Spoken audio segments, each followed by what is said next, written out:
नमस्कार बच्चों, एनजी ज्ञान क्लासेज में आपका स्वागत है। आज हम प्रश्नावली 11.1 के क्वेश्चन नंबर 3 का अध्ययन करेंगे। तो आइए देखते हैं। 5 सेंटीमीटर, 6 सेंटीमीटर और 7 सेंटीमीटर भुजाओं वाले एक त्रिभुज की रचना कीजिए और फिर इस पर एक अन्य त्रिभुज की रचना कीजिए जिसकी भुजाएं दिए गए त्रिभुज की संगत भुजाओं की 7/5 गुनी हो। तो आइए हम इसकी रचना करते हैं। सर्वप्रथम 7 सेंटीमीटर का एक रेखा ए बी खींचेंगे। तो आइए आप लोग क्वेश्चन को देखते रहिए, हम यहाँ से आप लोगों को पूरा डिराइव कर रहे हैं। सर्वप्रथम 7 सेंटीमीटर की एक रेखा खींचेंगे। ये हमारी 7 सेंटीमीटर की रेखा ए बी है।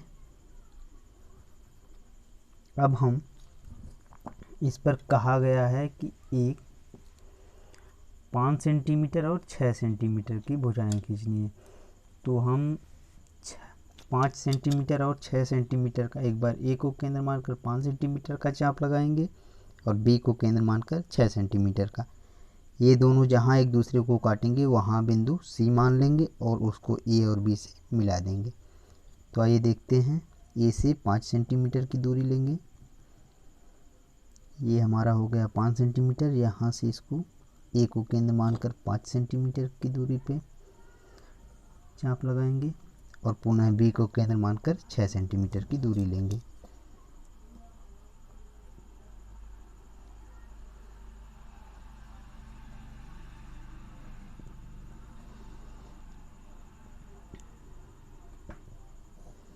ये हमारा यहाँ काटता है, इसको बिंदु सी मान लेंगे और इसको सी मान लेंगे। सी को एक बार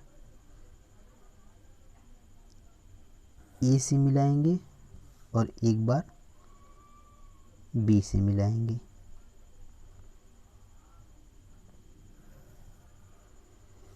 अब यहाँ ए से एक न्यून कोण बनाती हुई रेखा खींचेंगे।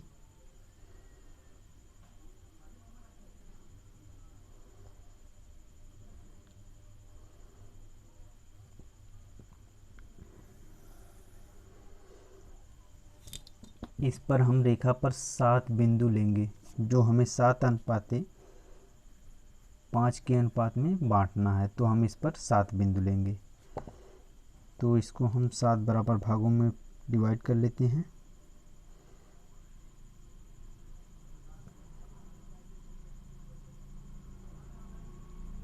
एक, ये हमारा 2, 3, 4,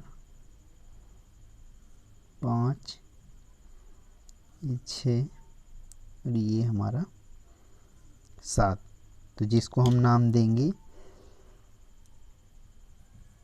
A1, A2, A3, A4, A5, A6, A7। ये रेखा हम एक्स मान लेंगे, जो हमारी AX रेखा है। अब हम A5 से B को मिला देंगे। तो ये हम A5 से B को मिला देंगे। अब यहाँ से हम A5 को केंद्र मानेंगे और एक चाप लगाएंगे। अब बराबर दूरी की उसी चाप का A7 से एक को केंद्र मानकर उतनी दूरी का एक चाप लगाएंगे।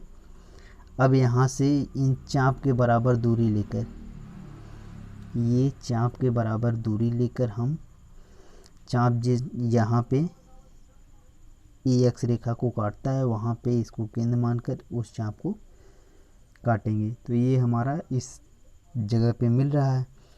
हम रेखा AB को आगे बढ़ा लेते हैं।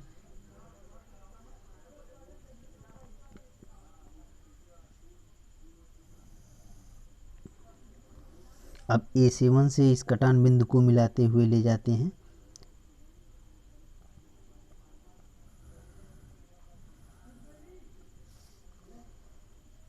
अब ये बिंदु बी डैश मान लेंगे और ये बिंदु हम सी डैश मान लेंगे। अब पुनः हम सेम प्रोसेस ऊपर भी करेंगे यहाँ बी बिंदु पे। तो यहाँ पे हम बी को केंद्र मानकर एक चाप लगाएंगे। अब पुनः ये हमारा जो बिंदु बी डैश को केंद्र मानकर चाप लगाएं। अब ये हमारा बिंदु, इसको बी मान लेते हैं। अब बिंदु बी को उसी चाप से उतनी ही दूरी का एक चाप लगाएंगे। अब यहाँ से इस चाप के बराबर दूरी लेंगे तो ये हमारा हो जाएगा ये दूरी लेकर यहाँ से कटान बिंदु से एक चाप लगाएंगे। अब ये हम इसको लगा के आगे बढ़ाएंगे तो ये हमारा लिखा हुआ है इसमें चला जाएगा। इसको हम आगे बढ़ा लेते हैं रेखा को। आप लोग बच्चों थोड़ा दूर बनाइएगा जिससे कोई दिक्कत ना हो। ये हमारा उसमें चला गया है, लिखा हुआ है क्वेश्चन उसमें। अब इसको बी से मिलाएंगे, बी से इस चाप को मिलाते हुए आगे बढ़ाएंगे। ये हमारा यहाँ पे काट रहा है तो इसको हम सी मान लेंगे, इसको हम सी मान लेंगे। अब इसकी रचना देखते हैं। तो ये हमारा फिगर कंप्लीट हुआ। अब इसकी रचना देखते हैं। रचना में देखेंगे पहला पॉइंट, सर्वप्रथम 7 सेंटीमीटर की एक रेखाखंड खींची है। जो हमारा रेखाखंड ए बी डैश है ये 7 सेंटीमीटर का है। ए को केंद्र मानकर तथा बी को केंद्र मानकर यहाँ पे केंद्र मानेंगे इन दोनों को। फिर यहाँ से एक चाप 4 सेंटीमीटर, एक से 5 सेंटीमीटर और एक 5 और 6 सेंटीमीटर का चाप लगाएंगे जो सी पर काटेगा। अब तीसरे चरण में हम सी को दोनों बिंदुओं से मिला देंगे। अब पुनः ए से एक न्यून कोण बनाती हुई रेखा खींचेंगे जिस पर 7 बिंदु लेंगे, A1, A2, A3, A4 और A5, A6, A7। अब यहाँ से A5 से B डैश को मिला देंगे और सेम दूरी का यहाँ से A7 से चाप लगा के उसी दूरी का चाप लगाएंगे और फिर इन चाप के बराबर दूरी लेकर इसको कट करेंगे और इसको मिलाते हुए आगे B तक बढ़ाएंगे। अब पुनः वही काम बी पे करेंगे। एक बार बी डैश को केंद्र मानकर चाप लगाएंगे, उसी दूरी का चाप बी को केंद्र मानकर चाप लगाएंगे। तो इस तरह हम इसकी समांतर रेखा खींचते हैं। अब आइए इस पे वो देखते हैं। अब यहाँ से हम लिख सकते हैं कि त्रिभुज ए बी डैश सी में, तो हम लिखेंगे त्रिभुज A B dash C dash and त्रिभुज ए बी सी में, यानी कि इन दोनों में हमारा ये दोनों समरूप त्रिभुज हैं। तो समरूप त्रिभुज की मतलब समूह भुजाएं समानुपाती होती हैं। तो उस हिसाब से हमारा हो जाएगा A C dash upon A सी। ये हमारा हो जाएगा A C dash upon A C is equal to हमारा C dash is equal to हो जाएगा हमारा C dash B dash equal to upon C B. ये हमारा हो जाएगा C dash B dash upon C B. फिर यहाँ से इज इक्वल टू हो जाएगा हमारा A B dash upon A B. तो हमारा हो जाएगा E B dash upon A B. फिर इसके बराबर हो जाएगा A five upon A seven is equal to हमारा हो जाएगा 7:5।